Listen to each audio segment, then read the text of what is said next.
Bozorda bir bolaga ko'zim tushdi. Ortidan kuzatdim. Yig'lab yuklarni tashiyotganiga hayron bo'lib yoniga bordim. Chetga o'tirib tushlik qilayotgandi. Nima yeyapsan Abidga hozir?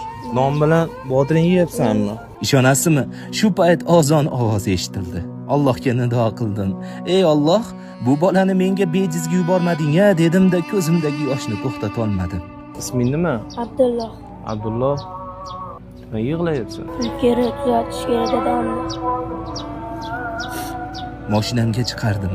Uyga olib borishni so'radim.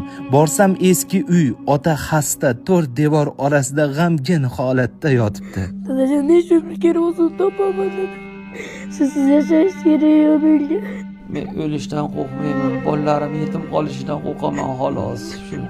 Tumanlik yordamlar. Men chidolmadim. Og'riqli so'zlar ichimni tilka pora qildi. Shu payt ularni kasalligi bo'yicha ma'lumotlarni oldim. O'zbekistonda ushbu jigar xastaligiga davo yo'q ekan, lekin Hindistondagi vrachlar 90-95% tuzalib ketishlariga umid bag'ishladi. Tuzalish uchun 20 ming AQSh dollar kerak ekan.